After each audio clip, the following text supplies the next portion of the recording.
Welcome to the deep dive. Today, we're going to be examining a case that is just extraordinarily difficult. The source material is rigorous, it's very fact-based, and it covers the 2018 murder of 6-year-old Alesha MacPhail. It's a crime that truly sent shockwaves across the United Kingdom. It really did. And our mission here is to, honor the gravity of this by sticking just to the evidence. We'll be looking at the details of the criminal investigation, the forensic science, and the legal process itself. Which means unpacking the events in Rothesay on the Isle of Bute with extreme care. Exactly, with the utmost care and respect for Alesha. We're here to be informed by the facts that were established in the sources. And you really can't start this discussion without understanding the setting. The Isle of Bute, the public reaction was so immense, partly because this was seen as an incredibly safe place. A quiet island community. Yes, known for tranquility. People felt insulated from this kind of crime, and that illusion of safety was just shattered. So today we're focusing on the established facts about Alesha MacPhail, the victim, and the perpetrator, Aaron Campbell. Who was 16 years old at the time. Just 16. Okay, let's unpack this, beginning with Alesha herself and, the background of her visit to Rothesay. Alesha Sarah MacPhail was born on October 22nd, 2011. She lived in Airdrie in North Lanarkshire with her mother and her younger sister. And the sources really paint this picture of a happy, settled little girl. Her head teacher described her as a smiley and happy young girl. She loved school, had just finished primary too. And she particularly loved literacy, which is just a wonderful detail. It is. And outside of school, she loved things like gymnastics, and I thought this was so sweet, cake baking. She was on what should have been a wonderful summer holiday, a 3-week visit.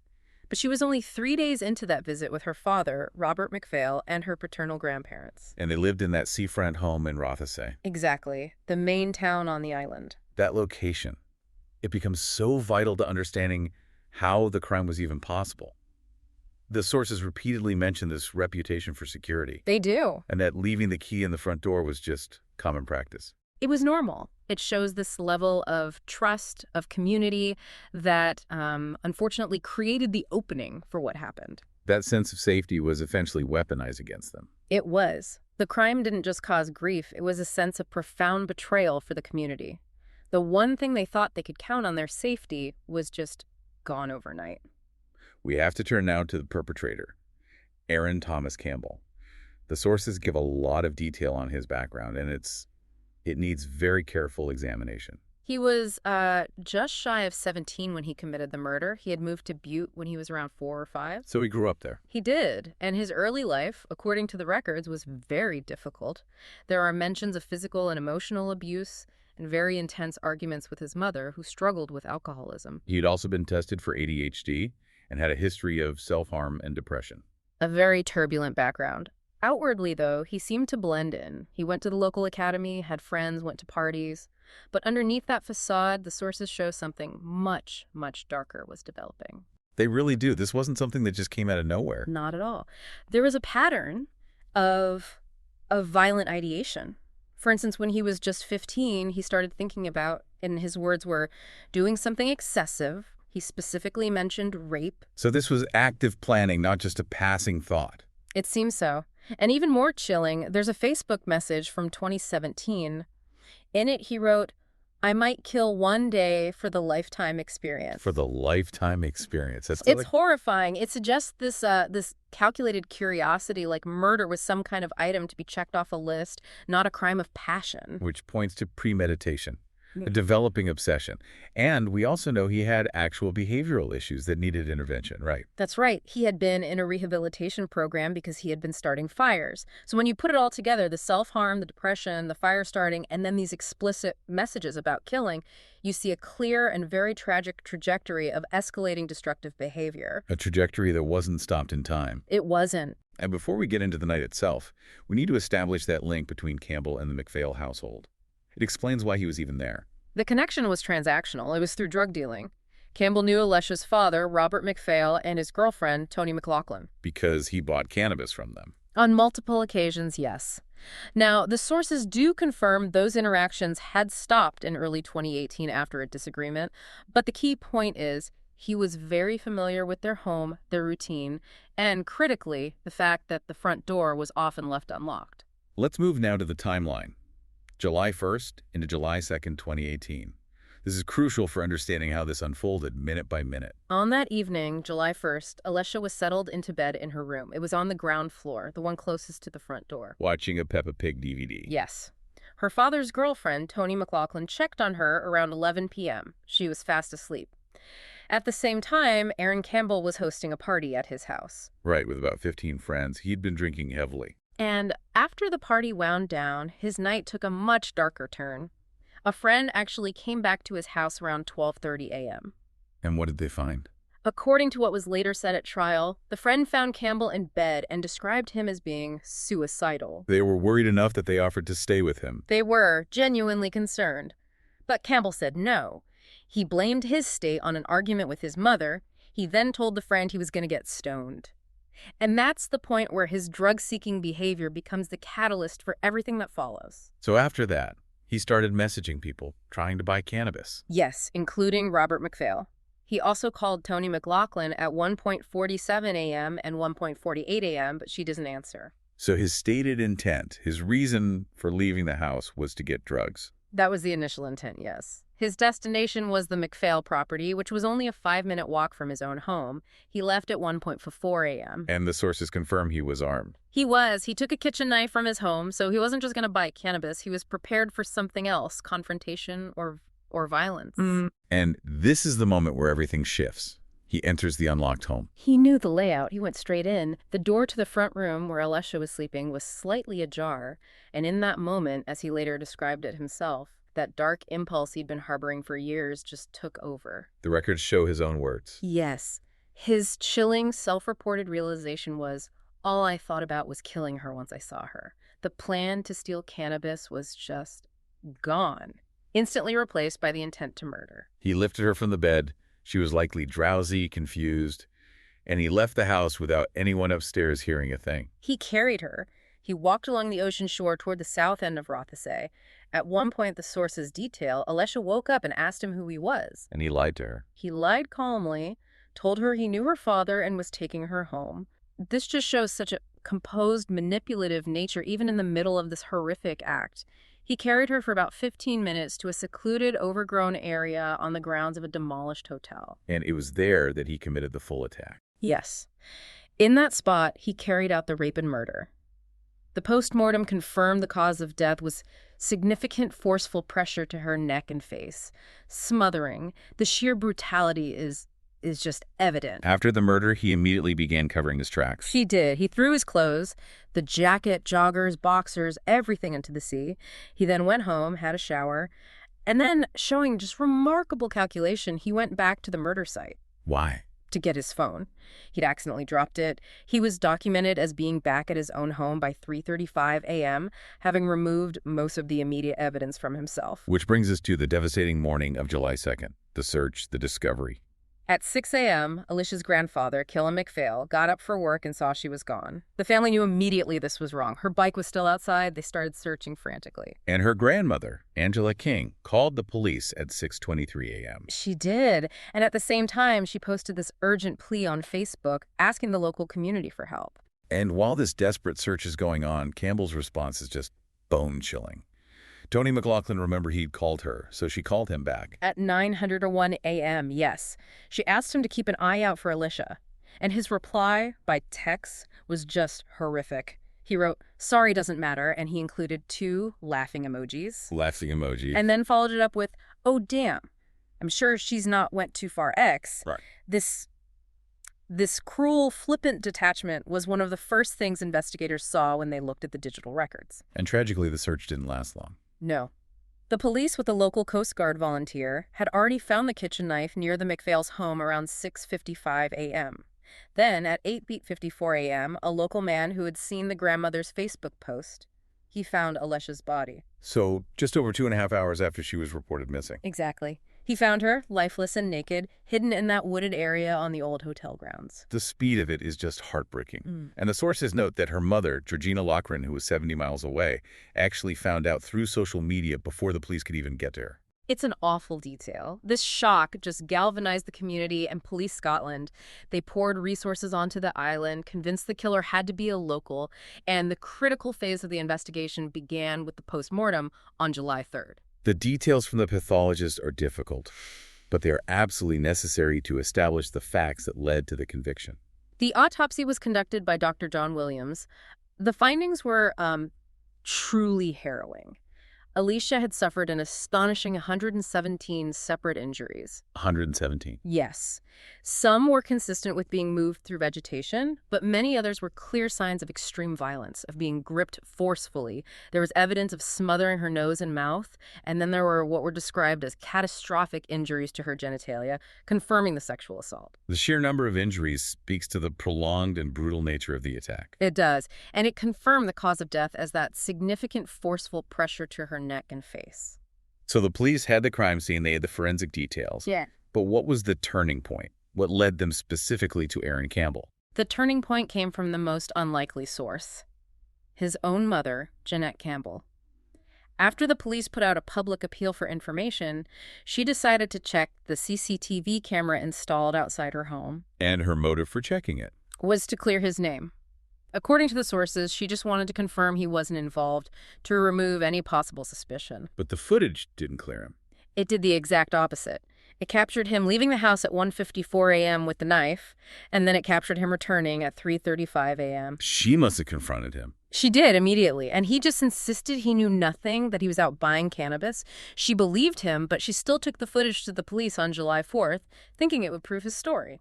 And that act, intended to exonerate him, led directly to his arrest. Directly. He was brought in for questioning. He was initially cooperative, showing, quote, no signs of worry or intimidation. He stuck to his story.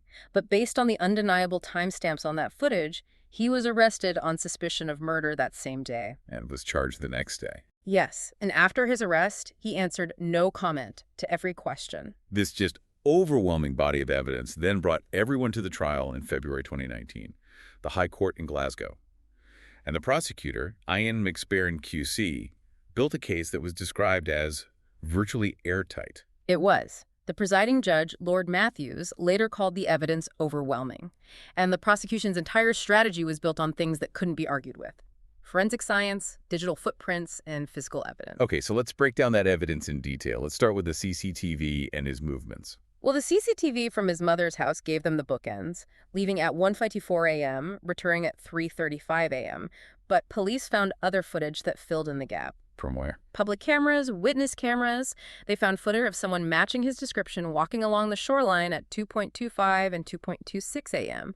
And the crucial detail was that this person appeared to be carrying something in their arms. Consistent with carrying a small child. Exactly, which supported the abduction theory. And the physical evidence from Alesha's body corroborated that she was carried, right? Yeah. A key detail. The pathologist, John Williams, testified that Alesha's feet were completely clean and uninjured. This directly contradicts any idea that she walked across that rough shoreline. It proved she was lifted from her bed and carried the whole way. The second major pillar of evidence was the items he threw into the sea. Yes. His mother identified the recovered items, the jacket, the joggers, the knife, as his. That alone ties him to the cover-up. But the forensics went much deeper. Fiber analysis found fibers from his jogging bottoms on Alesha's discarded pajamas. Showing direct contact. Direct physical contact between his clothing and her clothing, likely inside the house. But the most damning evidence, the thing that truly sealed the conviction, was the DNA. The DNA was absolute. The forensic scientist, Stuart Bailey, testified that Campbell's DNA was on the clothes from the beach. But the real breakthrough was the samples from Alesha herself. The sample from her neck. Yes. The analysis showed that the statistical probability of that DNA belonging to anyone other than Aaron Campbell was 1 in a billion. 1 in a billion. You can't argue with that. Lord Matthews called it overwhelming for a reason. And it wasn't just one sample. Right. His DNA was found on her face, on 14 separate parts of her body, and on her clothing. The sheer amount of his DNA on her left no room for any doubt whatsoever. And then beyond the science, Campbell's own actions after the murder just screamed guilt. The digital footprint. The cybercrime expert testified that on July 3rd, the day after the murder, Campbell used his phone to Google, "How do police find DNA?" He was researching how he might get caught. He was. He even visited a web page titled Collecting DNA Evidence. For the jury, this was undeniable proof that he knew he'd left evidence and was actively trying to understand his own undoing. And finally, that Snapchat video. It shows such a brazen callousness. A 16-year-old girl testified about it. Just hours after Alesha's body was found, Campbell sent a video of himself to a group of friends with the words written over it, "Found the guy who has done it." It's just grotesque. It's either a bizarre attempt to deflect suspicion or a profoundly cruel, morbid boast. Either way, it showed a complete lack of remorse. So despite all of this, the DNA, the fibers, the CCTV, the Google search, he pleaded not guilty. Yeah. And he mounted a defense that was just built on lies. His defense was that he was just out looking for his lost phone and cannabis. But his main legal tactic was something called a special defense of incrimination. Which, in Scottish law, means you don't just say you didn't do it, you have to name who you think did. Exactly. You formally accuse a specific third party, and the person he chose to incriminate was Toni McLaughlin, Alesha's father's girlfriend. He took the witness stand and told this incredibly elaborate story. A complete fabrication. He claimed he'd had consensual sex with McLaughlin that night. He then suggested that she had killed Alesha out of jealousy. And that she had planted his DNA on the body to frame him. Yes, using a condom, he claimed. His lawyer also tried to suggest McLaughlin's relationship with Alesha's father was abusive, to create this motive of a violent, jealous woman. One of the most striking things from the trial coverage was his demeanor while he was saying all this. Journalists were stunned. They described him as strikingly composed, unfazed, and articulate. He delivered these malicious, complex lies with this chilling calm. When asked directly if he did it, he said, "Absolutely not. I could never do that." And he even agreed that blaming an innocent person would be evil. The contrast between his calm exterior and the depravity of his lies was a defining feature of the trial. But the prosecution completely dismantled this attempt to blame Toni McLaughlin. Thoroughly. McLaughlin took the stand and denied everything. She testified she loved Alesha to pieces, and Alesha's grandmother backed her up, saying their relationship was great. This testimony, plus the forensic timeline, led the judge to call his claims a travesty of the truth and to state for the record that she was completely innocent. And after that, the jury didn't need long. Not long at all. After a 9-day trial, they deliberated for just 3 hours before returning a unanimous guilty verdict. And Campbell's reaction? Nothing. Remained entirely emotionless. Lord Matthews called the crimes some of the most wicked and evil the court had ever heard. After the conviction, there was a really significant legal battle over whether his name could be released, since he was a minor. That's right. Scottish law normally protects the identity of juvenile offenders. But media outlets immediately challenged the ban, arguing the unique, unprecedented nature of the crime meant the public had a right to know. And Lord Matthews agreed. A historic decision. A first in Scottish legal history for this kind of case. He lifted the naming restriction, citing the unique circumstances and the need for transparency. It was the court acknowledging that this was not a typical juvenile crime. And then, before the sentencing, the psychological reports came out. And they revealed the true horror of his mindset. Yes. These reports from a forensic clinical psychologist named Dr. Gary McPherson were crucial. After he was convicted, Campbell confessed everything to the doctor in meticulous detail. And the confession included some truly horrifying statements. He said he was quite satisfied with the murder. And perhaps most disturbingly, he admitted that during the trial, especially when he was on the stand blaming the innocent Toni McLaughlin, it took everything to stop laughing. That just recontextualizes that composed demeanor entirely. It confirms the deep-seated psychopathic nature of the crime. And the report warned of continued danger. It explicitly said he continued to experience thoughts of killing and having sex with children and having sex with dead bodies. Which made it impossible for the judge to see him as someone who could be rehabilitated. Impossible. So on March 21st, 2019, Lord Matthews delivered the sentence. And he described Campbell as a cold, calculating, remorseless, and dangerous individual, completely lacking in victim empathy. He handed down a life sentence with a minimum term of 27 years. And he added that rehabilitation seemed like a remote possibility, maybe even impossible. He did. The public reaction was, of course, immense. Alesha's mother said a life sentence should mean life, that he was inhuman. Many felt 27 years was not nearly enough. And that minimum term was later challenged by Campbell himself. It was. He successfully appealed the length of the term. In September 2019, 3 judges ruled that 27 years was excessive for a 16-year-old under the existing guidelines. So it was reduced.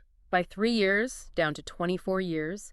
This means he'll be eligible to apply for parole in 2042 when he's 40 years old.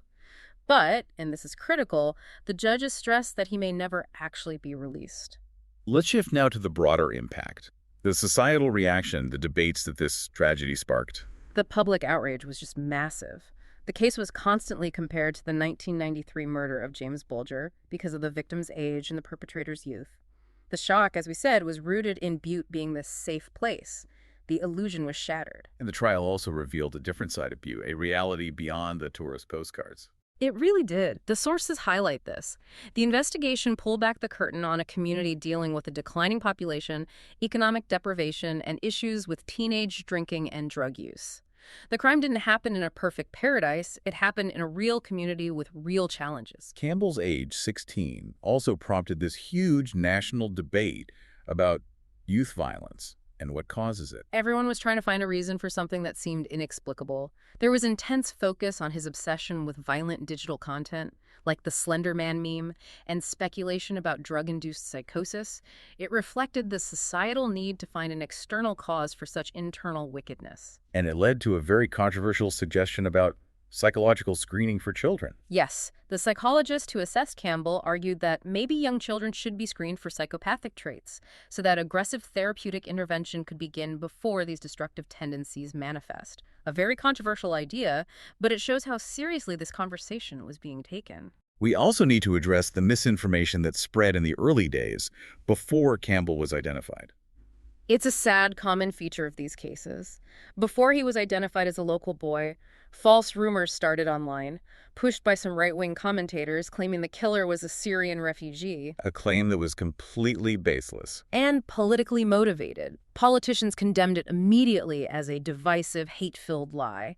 It just showed how a tragedy can be maliciously exploited to fuel hate. But amidst all that darkness, the community did rally powerfully around Alesha's memory. They really did. There was a candlelit vigil that drew hundreds, and they created lasting memorials. There's a pink memorial bench on the Rothesay Promenade, a place for reflection. And her primary school raised money for a playhouse in her memory. Over £22,000 in public donations. It was the community's effort to hold on to the innocence that was so cruelly stolen. As we draw this deep dive to a close, what can we really synthesize about the lasting impact of this case? I mean, the impact is multi-layered. Legally, it set a new precedent in Scotland for naming juvenile offenders in extreme cases. Psychologically, it forced a confrontation with the reality of profound, remorseless evil originating in a youth. And for the community on Bute, it permanently changed their sense of safety and exposed vulnerabilities they had to address. The facts, at the end of the day, confirmed a cold, calculated crime revealed by overwhelming forensic precision. That precision and the chilling evidence of the perpetrator's own satisfaction really confirmed the devastating reality.